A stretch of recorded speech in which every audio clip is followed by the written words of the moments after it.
Party ఫిరాయింపులపై ప్రజాక్షేత్రంలోకి వెళ్లేందుకు కాంగ్రెస్ అస్త్రాలను సిద్ధం చేస్తోంది. ఇప్పటికే పార్టీ వీడిన నేతలపై చర్యలు తీసుకోవాలని రాష్ట్ర వ్యాప్తంగా పోరాటానికి సీఎల్పీ ప్రణాళికలు రెడీ చేస్తోంది. ముందుగా పార్టీ మారిన ఎమ్మెల్యేల ఇలాఖాలో నిరసనలు చేపట్టాలని రూట్ మ్యాప్ ఫిక్స్ చేసింది హస్తం పార్టీ. తెలంగాణ కాంగ్రెస్ నుంచి ఒక్కో ఎమ్మెల్యే జారిపోతున్నారు. చేతికి చెయ్యిచ్చి కారెక్కుతున్నారు. పార్టీ మారిన ఎమ్మెల్యేలంతా నియోజకవర్గ అభివృద్ధి కోసమే అంటూ పార్టీ నుంచి జంప్ అవుతున్నారు. Asifabad MLA Athram Sakku, Pinapaka MLA Rega Kantharao, Yellandu MLA Haripriya Nayak, Nakrekal MLA Chirumarthi Lingaiah, Maheshwaram MLA Sabitha Indrareddy, Paleru MLA Kandala Upender రెడ్డిలు కాంగ్రెస్ పార్టీ వీడి తెరాస పార్టీలో చేరబోతున్నట్లు ప్రకటించారు. తాజాగా ఎల్బీనగర్ ఎమ్మెల్యే సుధీర్ రెడ్డి, కొత్తగూడెం ఎమ్మెల్యే వనమ వెంకటేశ్వరరావులు సైతం కాంగ్రెస్ పార్టీ వీడుతున్నట్లు ప్రకటించారు. ఇటు పార్టీ మారిన ఎమ్మెల్యేలపై పోరాటం చేస్తూనే ఉన్న ఎమ్మెల్యేలను కాపాడుకునేందుకు సీఎల్పీ ప్రయత్నాలు ప్రారంభించింది. ప్రజాస్వామ్య పరిరక్షణ యాత్ర పేరుతో టూర్కు సిద్ధమైంది. స్వయంగా సీఎల్పీ నేత భట్టి విక్రమార్క రాష్ట్ర వ్యాప్తంగా యాత్ర చేపట్టాలని చూస్తున్నారు. ఈ నెల 19వ తేదీ నుంచి ఈ యాత్రను ప్రారంభిస్తున్నట్లు సీఎల్పీ నేత భట్టి విక్రమార్క పేర్కొన్నారు. ముందుగా పార్టీ మారిన ఎమ్మెల్యేల నియోజకవర్గాల్లో యాత్ర చేపట్టి వారి తీరును ప్రజల్లోనే ఎండగడతామన్నారు. ఆ తర్వాత సంతకాల సేకరణ చేపడతామన్నారు. యాత్ర చేయడంతో పాటు ఎమ్మెల్యేల ఫిరాయింపులపై గవర్నర్కు సైతం ఫిర్యాదు చేస్తామన్నారు భట్టి విక్రమార్క. తప్పనిసరిగా వాళ్ళందరికీ ఒకటే చెప్తా ఉన్నాం, చట్ట ప్రకారం నడుచుకోండి. పార్టీలో ఒక పార్టీ నుంచి ఇంకో పార్టీలో పోవటం అనేది మీ వ్యక్తిగతమైనటువంటి ఇష్టాలు.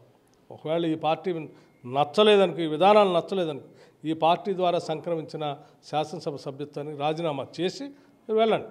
అలా వెళ్ళకపోతే డెఫినెట్గా మేము ఆ బిల్లు ప్రకారం సభాపతి గారిని గతంలో కోరాం, ఇప్పుడు కూడా కోరుతా ఉన్నాం. వారి శాసనసభ సభ్యత్వాన్ని రద్దు చేయాలి.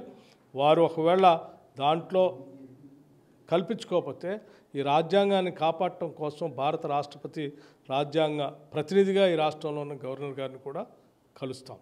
ఆ గవర్నర్ గారు కూడా స్పందించాలి. రాజ్యాంగం ప్రకారం ఒక పార్టీ నుంచి మరో పార్టీలోకి ఎమ్మెల్యేలు చేరినప్పుడు వారి సభ్యత్వాన్ని రద్దు చేయాలని సీఎల్పీ నేత భట్టి విక్రమార్క తెలిపారు. కానీ రాష్ట్రంలో రాజ్యాంగం ప్రకారం పాలన కొనసాగడం లేదన్నారు.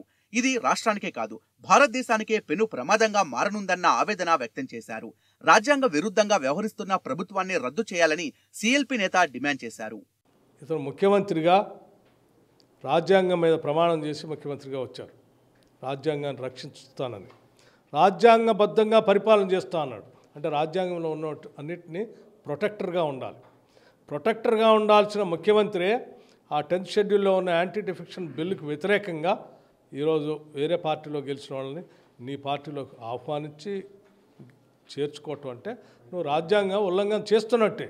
అంటే రాజ్యాంగ ఉల్లంఘన ఎప్పుడైతే జరుగుతుందో ఆ రాజ్యాంగ పరిరక్షణ కోసం, ఆ క్రైసిస్ని నుంచి ఈ రాష్ట్రాన్ని కాపాడటం కోసం డెఫినెట్గా అవసరమైతే ఆయా ప్రభుత్వాల్ని బర్తరఫ్ కూడా చేయాలి. ఒకవైపు ప్రతిపక్ష పార్టీగా ప్రజా సమస్యలపై పోరాడుతూనే మరోవైపు పార్టీ ఫిరాయింపులపై పోరాటం చేయాలని సీఎల్పీ నిర్ణయించడంతో అందుకు సంబంధించిన రూట్ మ్యాప్ను హస్తం పార్టీ రెడీ చేసింది.